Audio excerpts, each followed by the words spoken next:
So this is what I mean by soft blending versus hard blending. I have here a Faber-Castell Polychromos in their madder red,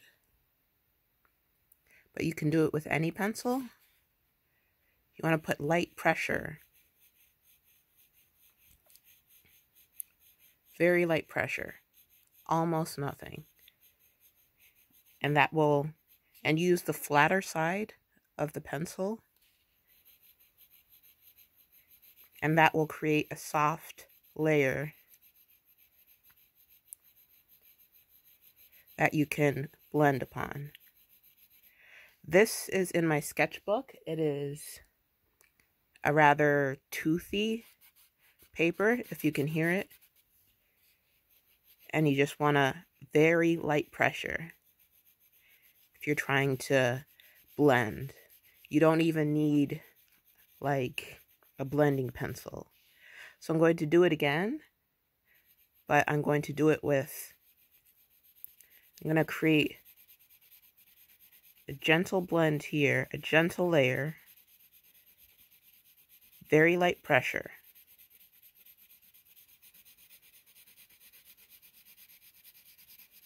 You can do this with any pencil. And what I'm going to do is I'm going to grab one of my blue colored pencils. I have so many. They're all different brands. Again, you can do this with any brand. Let me see. And we'll make us a sort of purplish color.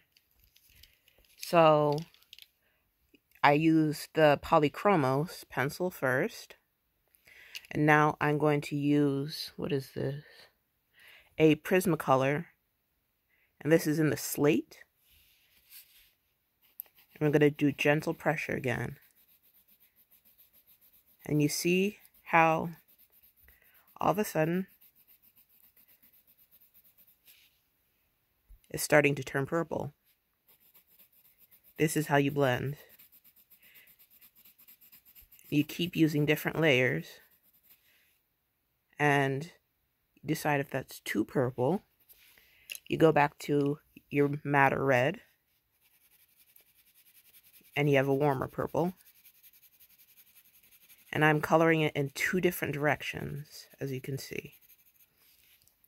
Now the problem is, I think what people are encountering is they're trying to use the hardest pressure they can, forcing the pencil down,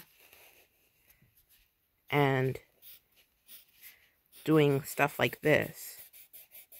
And that makes it harder to blend. So let's take our blue slate Prismacolor pencil, and I'm going to show you with the harder pencil marks. See? It makes it almost impossible to blend.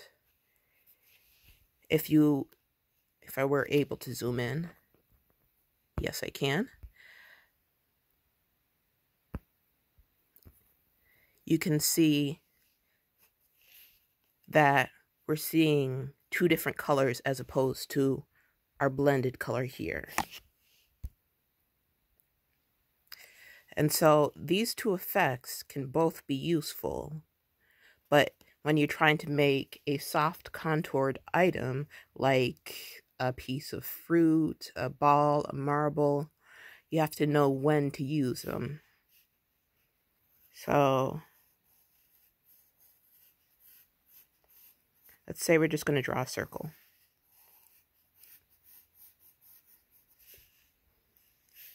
And the circle has a shadow, or the sphere.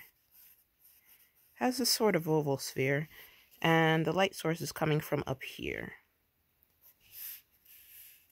You're going to have your darks down here. And it's not a very shiny sphere, but it is a very red sphere. And I'm doing this again just with the madder. The shadow is dark. I'm using hard pressure because it's very dark back here.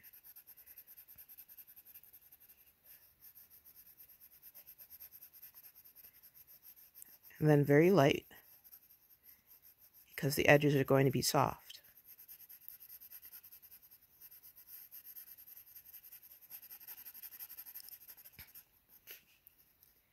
Very light. And going to use gentle pressure here. It is a slightly shiny object, so I'm going to leave a little bit of backlighting here. So liken this to a piece of fruit or an apple or something. I'm using a round stroke to fill in the darkest areas. And a very light stroke, also rounded, light pressure, to fill in the lighter areas.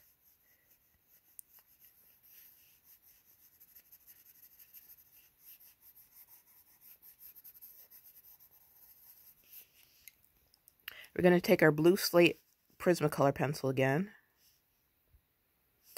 And I know it's not focusing, but we're going to blend here. Again, dark strokes, because we want it to blend darkly, but these are tight strokes.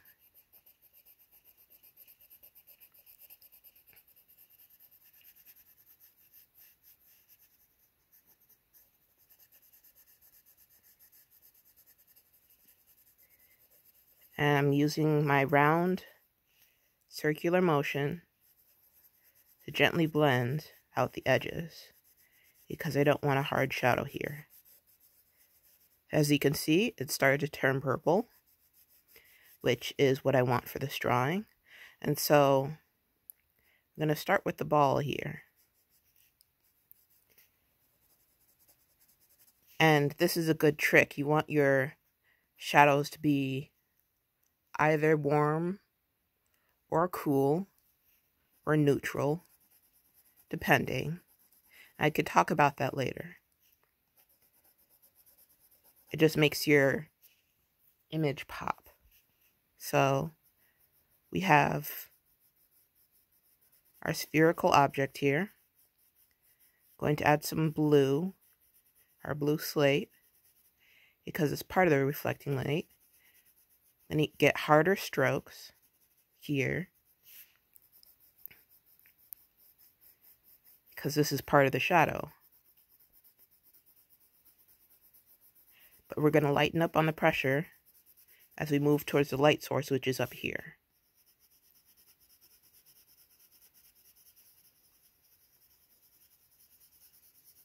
And we're using circular motions, not too hard, on a toothy sort of sketchbook paper surface. As you can see, the object still looks red, but it's got a lot more dimension to it. I'm not using any blending tools, none at all. This is how I typically make my colored pencil drawings. And I know you can get the hang of it. So this is typical. Try drawing shapes like this. This is just a typical spherical shape. It usually helps add like a horizon to show where we are in space and sort of trick the eye.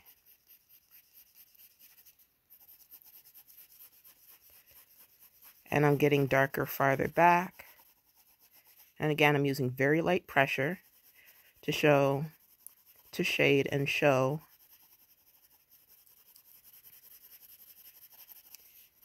that we are further from the light source, which is up here.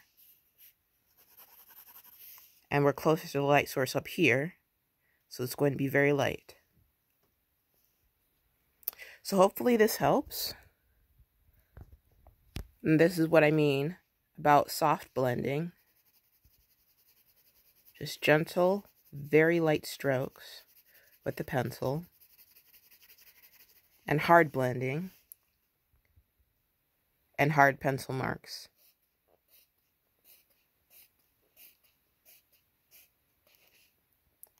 each of these has a purpose. So I am JT, and hopefully this helps. See you next video.